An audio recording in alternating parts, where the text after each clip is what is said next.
এই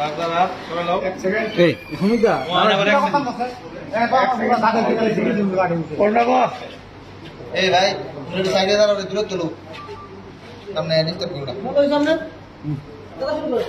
দাঁড়া দাঁড়া বাহ বাহ মানে হেলথ রিভিউ আছে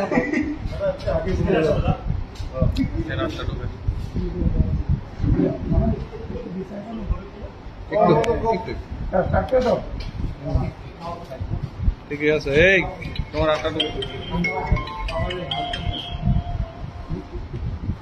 হ্যাঁ এটা তো যুব মোর্চা লাই যাব দিতাম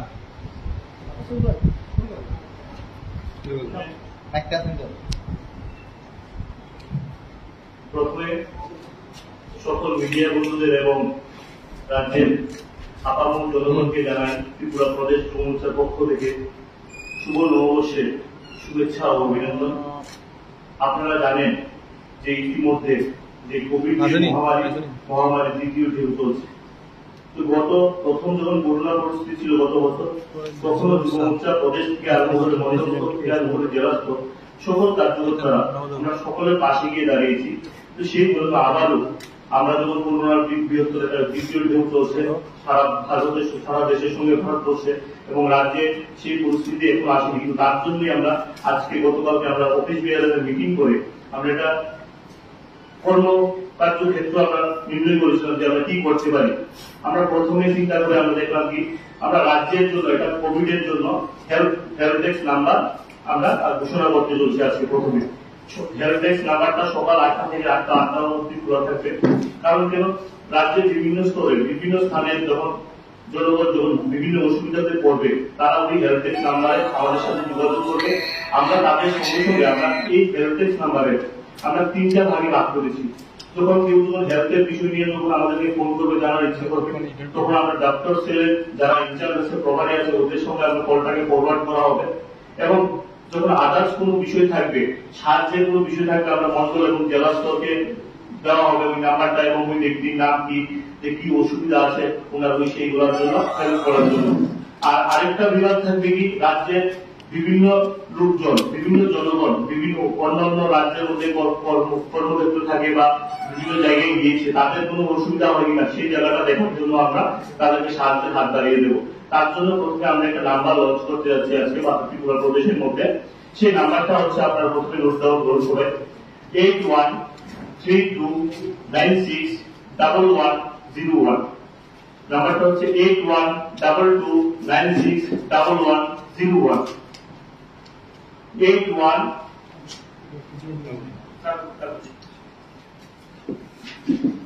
নাম্বারটা হচ্ছে 8132961101।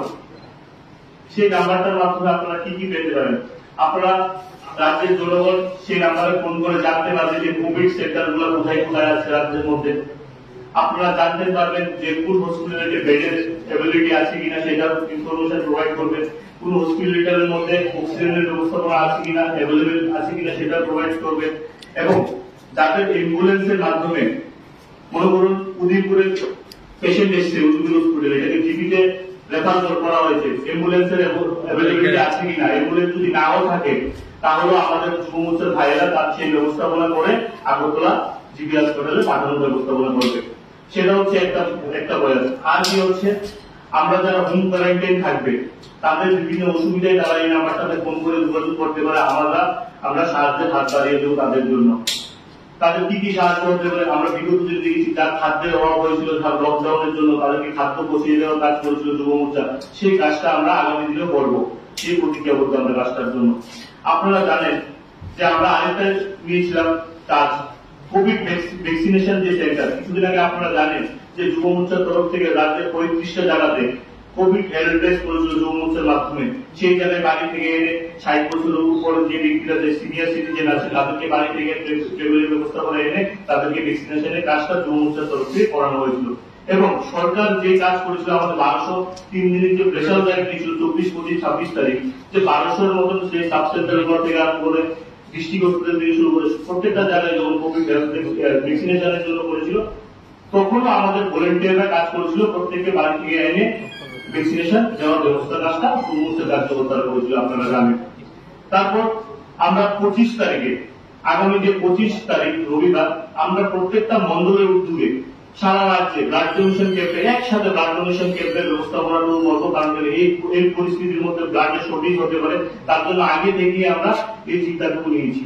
আর আপনারা বিগত দিনে জেনেছেন বা জানেন, আপনারা সকল রাজ্যের মানুষ থেকে আরম্ভ করে মিডিয়া বন্ধুরা আপনারা জানেন, আমি যখন দায়িত্ব পাওয়ার পর থেকে একটা কথাই বলেছিলাম, আমরা রাজ্যের স্বার্থে, সমাজের স্বার্থে আমরা কাজ করবো। শুধুমাত্র মিছিল মিটিং নিয়ে আমরা ব্যস্ত থাকবো না, আমরা সমাজ পরিবর্তনের মাধ্যমে কাজ করবো, সমাজ সেবার মাধ্যমে কাজ করবো, সেটা হচ্ছে আমাদের মূল লক্ষ্য। তার মাধ্যমে আপনাদের আরো কিছু কাজ আছে, আমরা আরেকটা প্ল্যান করেছি, এখন এটা কনফার্ম হয়নি, যখন কনফার্ম হবো বলবো আপনাদেরকে। এখন আপাতত একটা খোলার চিন্তা করছি আমরা গভর্নমেন্টের সহযোগিতায়, মানে গভর্নমেন্টের সরকারি হসপিটাল সিএমও বা এসডিএমও সহযোগিতায় আমরা প্ল্যান করছি যে কোন জেলাতে যখন কোভিড এর কেসেস বেড়ে যাবে, আমাদের অনেক ক্লাব আছে বা আমাদের অনেক বড় বাড়ি আছে বা কমিউনিটি সেন্টার আছে, সেখানে যদি আমরা যুব মোর্চার তরফ থেকে বিজেওএম নমো কোভিড কেয়ার সেন্টার খোলার চিন্তা ভাবনা আমরা রাখছি সামনের দিনে। যখন কেসেস বেড়ে যাবে, সরকার তো সরকারের কাজ করবে, তার সাথে আমরা সরকারকে সহযোগিতা করার জন্য আমরা যুব মোর্চা সময় পাশে থাকবো, সরকারের সাথে থাকবো, সেটা হচ্ছে মূল বিষয়। সেটাই মানুষকে জানানোর জন্য, জনগণকে মানুষকে জানানোর জন্য আজকে থেকে হেল্পলাইন নাম্বার একটু পর থেকে খোলা হবে, আপনাদের সাথে কথা বলার পর থেকে হেল্পলাইন নাম্বার 1 হবে। আপনাদের মাধ্যমে রাজ্যবাসীকে জানাচ্ছি, আপনাদের যখন যে অসুবিধা হবে যুব মোর্চা আপনাদের পাশে গিয়ে দাঁড়াবে। যে কোনো অসুবিধায় আপনারা ফোন করুন, কিন্তু আমার ফোন নাম্বার সকাল 8টা থেকে রাত্র 8টা অবধি খোলা থাকবে। আর পার্টি অফিসে আমাদের কন্ট্রোল রুম সেট করা আছে, সেখান থেকে আপনাদের সহযোগিতা করা হবে। আর আপনাদের কোনো অসুবিধা হলে আমাদের কাজ জন্য, এই টিমকে পরিচালনা করার জন্য আমরা রাজ্যব্যাপী 10 জনের একটা টিম ঘোষণা করা হয়েছে, যার মধ্যে বিকি প্রসাদকে আমি ইনচার্জ বানানো হয়েছে এবং রানা ঘোষ আমাদের সাধারণ সম্পাদক, ওনাকে আমি ইনচার্জ বানানো হয়েছে, এবং ডিস্ট্রিক্ট লেভেল অব্দি 10 জনের টিম বানানো হয়েছে এবং মন্ডল লেভেল অব্দি যুব মোর্চার 10 জনের টিম হয়েছে, যা মানুষকে সহযোগিতা করার জন্য। সেটা হচ্ছে আজকে প্রেস কনফারেন্সের মূল বিষয়। আর আপনাদের কোনো কোশ্চেন থাকলে আপনারা বলতে পারেন। সারা ত্রিপুরা যে নম্বর যে কাজগুলো, সারা রাজ্যে এই নম্বর কাজগুলো, রাজ্যের যে কোনো জায়গায় প্রত্যন্ত কেমন, হ্যাঁ প্রত্যন্ত অঞ্চলেও কাজ হবে একদম।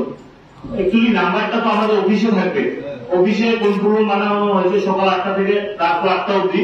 এখানে মনে করুন কোনো জায়গা থেকে বিশালগড় থেকে একটা ফোন এসেছে যে আমি কি ডক্টরে কোনো সাজেশন যাচ্ছে হবে, তখন আমরা ওনার নাম্বারটা আমাদের ডক্টর সেলকে দেবো, ডক্টর সেল ওনার সাথে যোগাযোগ করে ওনার হেল্পের যে ব্যবস্থাপনাটা এটা করবে। এবার যদি হসপিটালে গিয়েছে উনি, কিন্তু অ্যাম্বুলেন্স নেই, তখন ওনার অ্যাম্বুলেন্সের ব্যবস্থা করতে হবে বা গাড়ির ব্যবস্থা করতে হবে, তখন আমরা আমাদের যুব মোর্চা জেলা স্তর এবং মন্ডল স্তরে যারা যে ডক্টরের টিম হয়েছে, সেখানে যোগাযোগ করে তাদের সহযোগিতার কাজটা আমরা করবো। সকাল 8টা থেকে রাত 8টা পর্যন্ত একদম যে কোনো জায়গা থেকে ফোন করে, ত্রিপুরার যে কোনো জায়গা থেকে ফোন করে আমরা সহযোগিতা করবো। আপাতত একটা নাম্বার দিয়ে দেখছি আমরা, পরবর্তী আগামী 30 তারিখ অব্দি এই নাম্বারটা, এই মাসের 30 তারিখ অব্দি করছি। এবার কোভিড সিচুয়েশন দেখে আপনাদের সাথে সহযোগিতা নিয়ে এবং আপনাদেরও সাজেশন করবেন আপনারা, কারণ মিডিয়া বন্ধুরা রাজ্যের সকল স্তরে সকলের সাথে মিলেমিশে আপনারাও সাজেশন দিতে পারবেন আমাকে, কারণ আপনাদেরকে নিয়েই আমরা এই কাজটা করতে চাই। আমার ধারণা আপাতত ব্লাড ডোনেশনই হচ্ছে, আপাতত ব্লাড ডোনেশন ক্যাম্প হচ্ছে 25 তারিখে সব একসাথে। অন্য কোনো রিলিফ দেওয়ার কোনো রিলিফ, দেখুন রিলিফ দেওয়া এখনো তো আমাদের চিন্তা ভাবনা আছে রিলিফ দেওয়ার। আপনারা জানেন কিছুদিন আগে রাজ্যের মধ্যে যখন কিছু কিছু বাড়িঘর ক্ষতিগ্রস্ত হয়েছিল, সেখানে আমরা যুব মোর্চা এবং পার্টির তরফ থেকে রিলিফ ক্যাম্পের ব্যবস্থাপনা আমরা করেছিলাম। এবারও করার চিন্তা এবারও করার চিন্তা আছে নিশ্চয়ই। একটা প্রশ্ন, অধিকাংশ সময় রাতে যারা মানুষ সমস্যা, আপনি রাতে বেলা করলেন না কেন, রাত 8টা পর্যন্ত কেন করলেন? দেখুন প্রশ্নটা হচ্ছে, আপনার প্রশ্ন থাকতেই পারে, আমরা চাচ্ছি কি সকাল 8টা থেকে রাত 8টা অবধি আগে চালু করি। আমরা 4-5 দিন চালু করার পর আমরা নিশ্চয়ই এটাকে ডেভেলপ করার চিন্তা করি, রাজ্যের মানুষের সহযোগিতার জন্য আমরা কাজ করতে চাই। আমরা যেহেতু যদি রাত্রে 8টার পরে হয় আমরা আলোচনা করবো, আলোচনা করে 24 ঘন্টা করারই প্ল্যান আছে আমাদের, এখন 12 ঘন্টার প্ল্যান করেছি আমরা গতকালকে মিটিং করে। কিন্তু আগামী দিনে যখন কোভিড কেসেস বেড়ে যাবে, যদি সমস্যা হয়, আমরা সেই দিকেও আমরা এগিয়ে কাজ করব। কোভিড কেয়ার মানে সাহায্য করার লেখা থাকবে।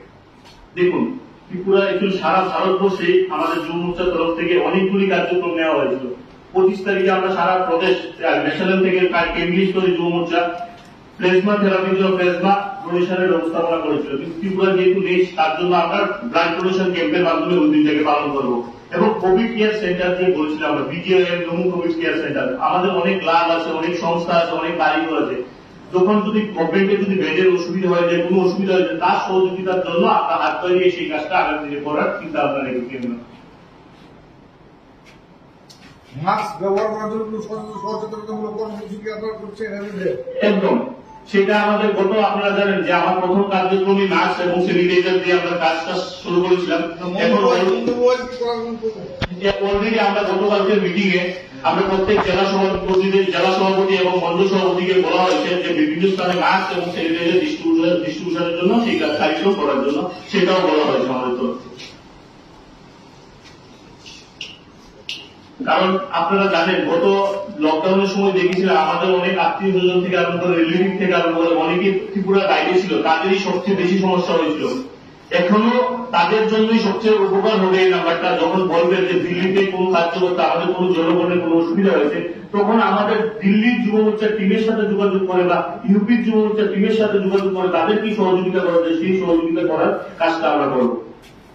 আর আপনারা কাজ অলরেডি শুরু হয়ে গেছে। আপনারা জানেনও যে কিছুদিন আগে বাইরে একটা প্রবলেম হয়েছিল, সেটা আমাদের টিমগুলোজি ফোন করে ওনাদেরকে হেল্পের ব্যবস্থা করা হয়েছিল বাইরে দিল্লির একটা পেশেন্টকে। তো সেই কাজটা সবসময় করে থাকে, কিন্তু আমরা অফিসিয়ালি এই নাম্বারটা লঞ্চ করা হয়েছিল শুধুমাত্র রাজ্যের জনগণের সুবিধার্থে। আর আমরা যুব মোর্চা, আপনারা প্রত্যেক সময় জানেন যুব মোর্চা শুধু মেইন একটাই লক্ষ্য, আমরা শুধু মিছিল মিটিং এ ব্যস্ত থাকবো না, আমরা সমাজ কল্যাণের সাথে কাজ করবো, মানুষের সাথে কাজ করবো, মানুষের পিছিয়ে পড়া মানুষের জন্য কাজ করে থাকবো আমরা।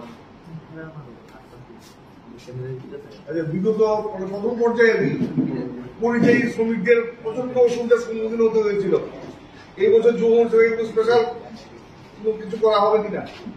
দেখুন, পরিযায়ী শ্রমিকের কথা প্রথম পর্যায়ে সরকার প্রতিশ্রুতি রাখেনি, বিভিন্ন ক্ষেত্রে দেখা গেছে তাদেরকে অসম্ভব কষ্ট সহ্য করতে হয়েছিল। দেখুন, প্রথম যখন লকডাউন ছিল, হয়তো লকডাউন শব্দটা বা হোম কোয়ারেন্টাইন শব্দটা অনেকের জন্যই নতুন ছিল। আমরা অনেক সময় বুঝতে পারিনি যে লকডাউনের সময় কি করবো, কিভাবে অনেকের রুজি রোজগার বন্ধ হয়েছিল রাজ্যের মধ্যে। সেই পরিস্থিতি কাটিয়ে কিন্তু আমরা এসেছি, বা সেই এক্সপিরিয়েন্সটা আমাদের আছে। গত লকডাউনের সময় যুব মোর্চা কিভাবে কাজ করেছিল বা সরকার কিভাবে কাজ করেছিল, তার জন্যই আজকে এবার দ্বিতীয় ঢেউ হওয়ার আগেই আমরা সেই তার জন্য প্রস্তুত দিয়েছি যুব মোর্চা মানুষের সাহায্য হাত বাড়ায় দেওয়ার জন্য। গত যখন হয়েছিল লকডাউন হঠাৎ করে হয়েছিল, তখন কিন্তু যুব মোর্চা মিটিং ছাড়াই প্রত্যেকটা মানুষের বাড়ি বাড়ি পৌঁছে গিয়েছিল। তার জন্য আজকে আমরা প্রি প্ল্যান একটা করেছিলাম, আমরা মানুষের কিভাবে সহযোগিতা করা যায়। আরেকটা প্রশ্ন যে মানে আজকে প্রেস মিটের থেকে একটু আলাদা, সেটা হচ্ছে সম্প্রতি